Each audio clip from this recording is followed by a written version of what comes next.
right, welcome space lovers to our Unistellar and SETI Live for today. It's December, it's Citizen Astronomy Month, and we're hosting live events throughout the month to introduce new audiences to astronomy and tell you about some of the fascinating things that we have going on today. So I have two incredible guests joining me today. And I'd like to introduce you to Dan and Elizabeth. Dan works as a partner of ours at the SETI Institute. Elizabeth is on another part of the world over in Santiago, Chile. But we all are interested and passionate about astronomy and the opportunities that that brings to students and teachers. So to help us learn more about this topic, let's kick it off with Dan. Dan, can you introduce yourself and tell us more about your background? Sure. Hi, everybody. My name is Glen Paluso, and I'm a PhD astrophysics student with the University of Southern Queensland in Australia. However, I live in the Bay Area, California. I study remotely. And I'm also a researcher at the SETI Institute. And part of my PhD project is to understand and find and characterize exoplanets. But I'm also trying to get teachers and their students around the world involved in this, to not just improve upon how we can do exoplanet science by having more people observe and make these discoveries, but also to inspire, to motivate, and to help teachers and students to learn more about science by actually doing science. And we're also joined by Elizabeth Villanueva, who is all the way in Santiago. Can you tell us, what school do you represent and a little bit about your background and how you and Dan became connected? Okay, I live in Santiago, in a town whose name is Maipú, and I'm being physics teacher for 10 years, and also I have a master in science education, and I meet Dan because we meet Carl Pennypacker, and when I just finished my teacher formation, Carl came to Chile to give the GTTP workshops to other teachers, and I meet Carl then. Next year, Carl came again, and I be in the workshop too. And then I start to collaborate with the group. And last year in particular, I had the opportunity to develop an Eclipse kit who present with my team in the Global Hands of Universe conference this year. And Carl contacted me again and invite me to the group of teachers, and Dan was there, and here I am. Welcome, Elizabeth. So Dan, can you tell us a little bit about the collaboration that Elizabeth mentioned? What are you looking to achieve right now between our telescopes, our eVscope telescopes, and teachers around the world, truly? Yeah, so I think I would like to provide a little bit more context and background that Elizabeth mentioned. So there's this science educator and astrophysicist by the name of Carl Pennypacker. And he's also here in the Bay Area. And in the 1990s, he started this organization called Global Hands-On Universe, or GHOU. And his idea of starting this was to connect teachers and students around the world with astronomy instruments such as remote telescopes and real astronomical data to get teachers and students in the classroom to be involved in real astronomy science. And he's been doing this for quite a long time. However, for the past several decades, in order to get teachers and students to access real telescopes to do real astronomy, they've had to either schedule remote telescopes in distant parts of the world or work with data that was already collected by telescopes. And right now, things have changed a little bit with Unistellar eVscope, which I'm sure we'll talk about a little bit more later in our talk today. But the idea is to put these eVscopes, which are really easy to use, into the hands of Elizabeth and other teachers that we're working with around the world that are part of this global hands-on universe with Carl, and have them use the telescope to do real science in the classroom with their students. So, Elizabeth, can you tell me a little bit more about what was appealing to this partnership? Dan, you mentioned these eVscopes are really easy to use. Why was this type of hands-on astronomy education important to you? Well, the telescope we have in Chile are not friendly to use because many of them don't have motors and don't do the localization, the location automatically, so are difficult to use. And another important thing is we have a lot of light pollution here, so it's difficult to see some objects. And with the Unistellar, I see a video who is in Las Vegas. It's a lot of light, and the images are wonderful. So this is a big. This is very important because the opportunity to take the students to a place with low luminosity and do a star party are very low. So if we have a telescope easy to use and powerful and simple, that will be friendly for the kids and the students and the family who's involved in all the activities in astronomy. Mm-hmm. Dan, can you tell us a little bit more about that? So what you guys are talking about is the eVscope. It's Unistellar's Enhanced Vision Telescope, and we have a network of nearly 4,000 people who are utilizing it. What makes this different, and why is it, as Elizabeth mentioned, easy to use and helpful for people who may be in urban areas? So I think back to the first telescope that I had owned when way back before I thought I would ever become an astronomer. Whenever I was a young child, and I had one of those backyard telescopes that was probably bought at a department store, and it was easy to find the moon, but to find other objects, it was really challenging. Fast forward many decades, well, not too many decades, I'm not that old. I decided to go back to school for astronomy in my late 20s. And I had another backyard telescope.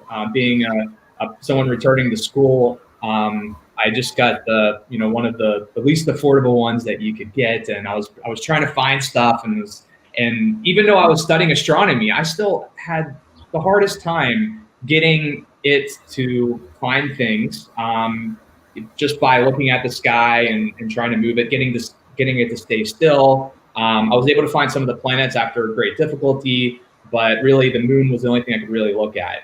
With the eVscope, it's completely changed the game of how we do astronomy and the ease of use. I was actually a former teacher, and I know that trying to use new technology in the classroom is really challenging because you have so many other things that you have to be responsible for and plan for as a teacher. You not only are you teaching classes, but you have the lesson plan, you have to create a community with your students and the families of your students, and you have professional development. And a teacher's day does not end at 2 or 3 o'clock. Whenever you're a teacher, you are working very long hours all year long. It's a very hard and awesome job, and all teachers deserve a huge golden medal. So Elizabeth, thank you for your service as a teacher. And the reason why I bring this up is because this telescope is something that anybody can use without any background of astronomy. So I think back to that telescope that I had and how hard it was to find things, even when I was starting to study astronomy. I think to the eVscope. The eVscope is really small, and it fits in a backpack, so you can take it anywhere. And it's really easy to set up. And I can use my phone, my smartphone, and an app to turn it on and press a couple buttons, and then it uses its smart, intelligent computer to find where it's at, and you can just click on objects and you'll find them. But the magic doesn't stop there, okay? Because that makes it easy. The magic really is in the light sensor that it has and the software that controls the telescope, because it allows you to actually view things in light polluted skies. As Elizabeth mentioned, there's a video that you can find on YouTube where you're looking at some nebulae, and from the light polluted skies of Las Vegas. Most of our world, we have all this light pollution, right? So it's really hard to see the sky even with a really good telescope. With the eVscope, it uses a sensor kind of like your phone has a smart light sensor in it to collect light. And if you know anything about photography, if you take a long exposure, you can collect more light. An eVscope can do that, but it does it all on its own. You don't have to know any technical abilities to operate it. Mm-hmm. So you can view distant objects such as galaxies, nebulae, star clusters. You can still look at the moon and the planets, but you open up to the entire universe, not just the planets and the moon in our solar system, but beyond that. And I remember having that backyard telescope that I mentioned, and I wouldn't even imagine of being able to see things such as galaxies and nebula and beautiful star clusters. But with the eVscope, you can. So you can do this with your students, and the teachers have a very, very small learning curve. It's really just using an app on your phone and putting the thing on a tripod, and that's it. Yeah. Elizabeth, can you tell us a little bit? I thought what Dan was saying was really interesting about, it's easy for students to use. And one of the challenges that teachers face is keeping students engaged in these complex topics, and also keeping students engaged during a time of a global pandemic where a lot of the learning has become virtual. Could you talk to us a little bit about that? What are the challenges that you're experiencing with using technology and keeping students engaged during these, unprecedented times? Okay, I'm a particular case because I love technology and I really love using computers, programs, and apps, but I have to help my colleagues, my workmates, because they don't like the technology like me. But one of the challenge in all this was to keep a good application, a good software who was friendly with the students and friendly also with the teachers. Because you have many options. You can use a simple PowerPoint, or you can use eVscope, or you can do Nearpod. So sometimes a lot of web page or applications can you mix your head more like have a good decision. So this was a challenge to choose the correct technology, and we have to choose to be simple, but step by step. And our students finished the year this week. Just finished the year this week using very good technology. They manage classroom very well, and they also can edit videos, edit PowerPoint. They made ebooks and podcasts. And after this year, we can even imagine that our students will learn to use the technology like they did. Dan, could you talk a little bit about, are there ways to use the eVscope safely during a pandemic? How do you do it? So that's a good point to bring up, because since the Unistellar eVscope is all operated through the smartphone application, you can actually start a Zoom session, or Google Hangout, or any kind of video session where you can share your screen. And if you just share your screen, just like you would, and a lot of us are familiar with how Zooms work now because of the pandemic situation we're in. In these live video sessions, and you share your screen, you see what's on your screen. So I can see the controls and the images that the eVscope is producing on my phone, and then stream that live through the video session. And I know that some teachers that actually do have eVscopes, and myself included, when I was teaching, I've used it for this purpose. And you can do virtual star parties, and there have been other virtual star parties that people have done. So it's possible to do that. Can you tell us a little bit, Dan, about the teachers around the world that you're hoping to bring eVscopes to? I know you and Elizabeth and a number of other teachers are hoping to raise funds through GoFundMe to create a network of educators and students. Can you tell us a little bit about that? And for those who are watching in, I'll drop a link in our chat to the GoFundMe. Yeah, so as we mentioned earlier, Elizabeth is a part of a group with Carl Pennypacker, part of the Global Hands-On Universe project. And there's a lot of teachers that are a part of Global Hands-On Universe, but we have a small group of students a small group of teachers and students actually, that we put together all over the world that are interested in being involved in this Unistellar eVscope project. And that includes Elizabeth in Chile. We have some teachers here in California, in the United States, in Portugal, as well as in Kenya, Africa, in Nepal, and Australia. And we hope to bring eVscopes to teachers in even more places, in other countries and other parts of the world.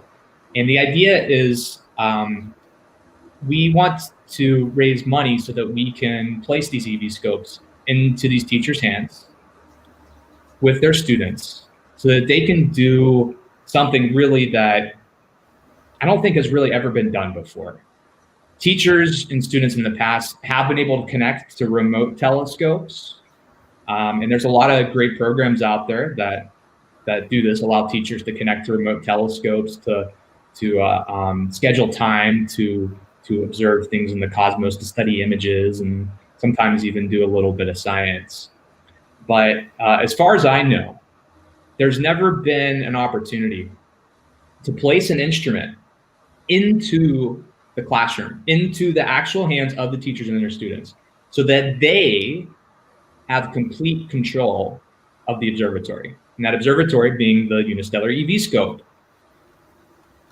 And since this telescope is not only so easy to use, but also compact and has the ability to be shared and exchanged with other people very easily by just handing off a backpack to somebody else, not only can the teachers model how to use this and they can do observations and share that with their students, and that's exciting because I've done that before, but also you can hand it off to the students.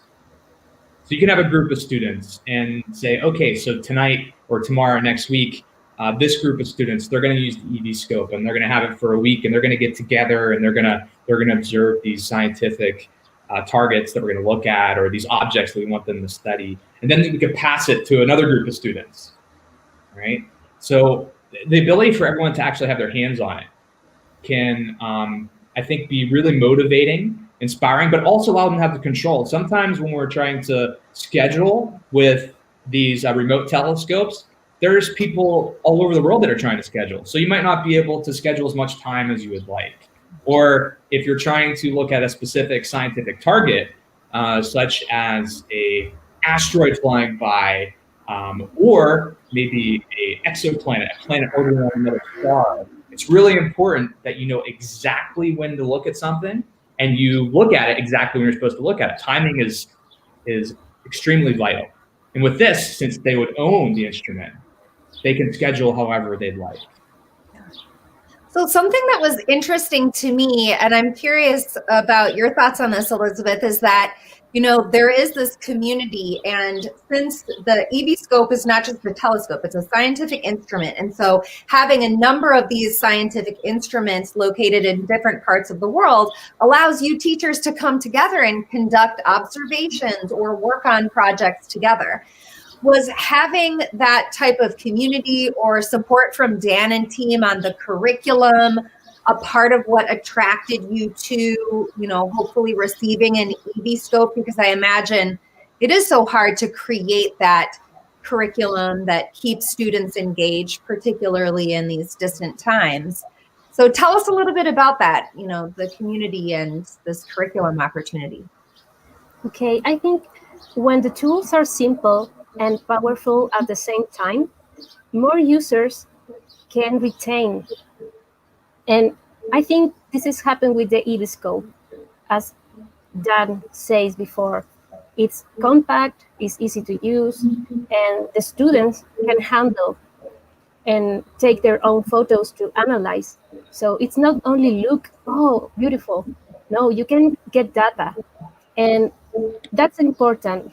Here in Chile, we have a lot of networks, teacher with the students, and we share activities. We do fairy science activities in our school. But the opportunity to have real data, scientific data, and made an investigation, a research, it's a big step. And with the tool, with the appropriate tool, it can be possible. So it's very important to get the tool.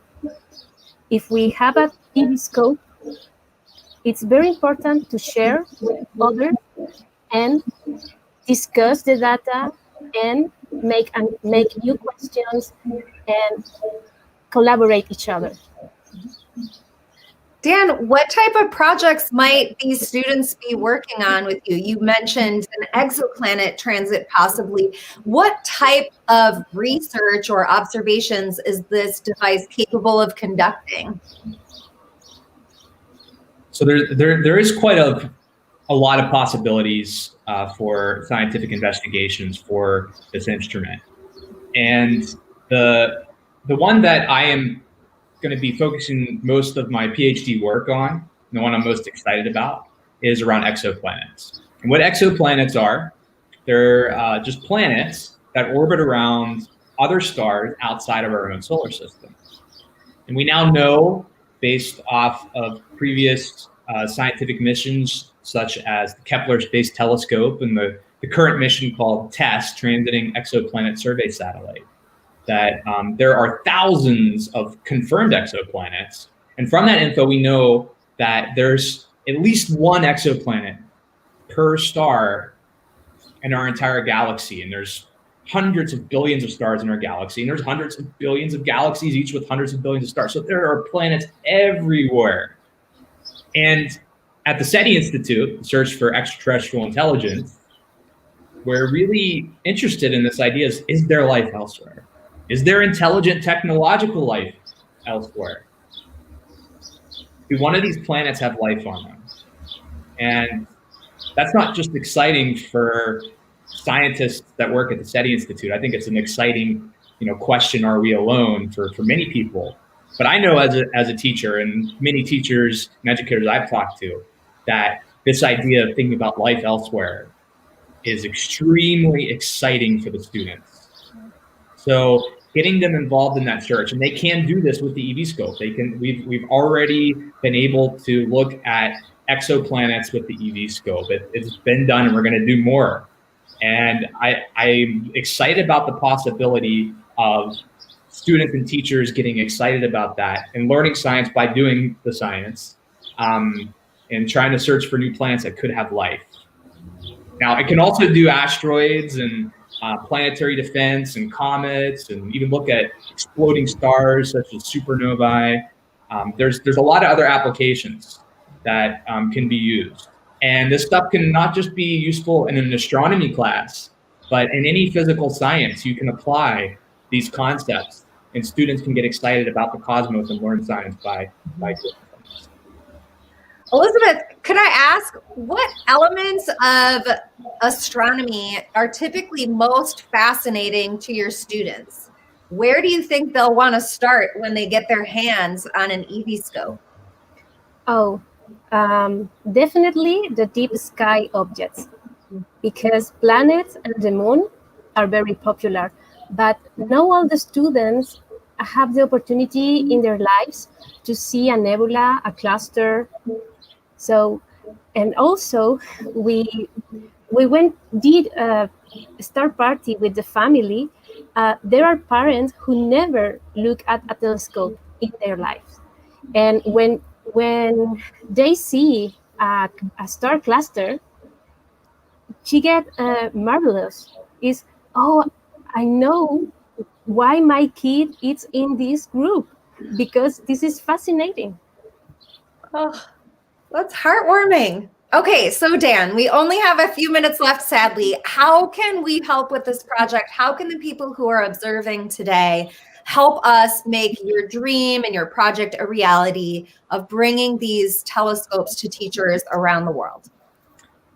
Okay, so there is the GoFundMe, which we would be very excited and very gracious to have any kind of donations to help with raise funds to put these telescopes into these teachers' hands. So the GoFundMe link that will be shared, but I want to stress something really important about this project that I think people need to really understand. Science is so important for our society in many different ways. I mean, we take it for granted. The lights that are on, the way that I'm communicating to you right now, our smartphones, our health systems, everything that our entire civilization, okay, is the way it is, better or worse, because of the achievements of science. And it can also be good for democracy and for free thinking, and there's all these benefits that the scientific way of thinking has to us. Unfortunately, in schools, okay, it's not done correctly in most cases. There are a lot of great educators, a lot of great teachers that are doing awesome science education. But unfortunately, we teach students too much how to think instead of, what to think. We teach students what to think instead of how to think. And we drown out their curiosity. We tell them to stop jumping in puddles and stop exploring and being curious. And we drive out that curiosity and creativity in these students. There are a lot of really good ways of doing science education, such as modeling instruction with the American Modeling Teachers Association and the next generation science standards in the United States for student-centered inquiry-based science, putting the hands of learning into the hands of the students. So they're the explorers, so that they can take advantage of their curiosity and creativity that they already have, and they can build upon that, and they can learn through the direction of great educators. And the eVscope is a great instrument for that, because then they have the tool to be curious. And there's a big universe out there with a lot to discover, and we can get the students to do this and make the future scientists, engineers of tomorrow, and the people that just understand that science is important. So this goes way beyond just an exciting thing. This could really, I think, help us make better science education for our students around the world. So if you think that you want to help these teachers all around the world to get these eVscopes, then please go to the GoFundMe. Even a small donation will help so that we can get these telescopes in their hands. Elizabeth, do you have any parting words for other science educators around the world who are looking to help inspire their students? Any tips or advice? I think I'm agree with Dan with the student-centered learning and the education-based inquiry. But in the school, the mistakes are very low. We don't love the mistake. Sorry, we don't love the mistake, but they are necessary. And in science, to do mistakes and fail, it's an obligatory step, because we need to fail to learn more. And making new questions and see new things, you have to fail, and you have to get back steps. And our society sometimes don't prepare for that, only prepare for success. And to be a good educator, you have to use the mistakes and the back steps to learn about it, to learn about your mistakes and how to fix it, and how to make new questions and see behind the mistakes. That's the way the students will grow more. Thank you. That is a great parting word, Elizabeth. Thank you, Elizabeth. Thank you, Dan. Thank you to everybody who joined us today. Please check out the GoFundMe. You found the link. And we look forward to seeing you, we hope, on December 21st for our next Unistellar Live event, our winter solstice virtual star party, where you'll all hear about the winner of our Nickname the Asteroid contest. So thank you to everybody. Thank you again, Dan and Elizabeth. Have a wonderful rest of your day. Clear skies to all, we hope.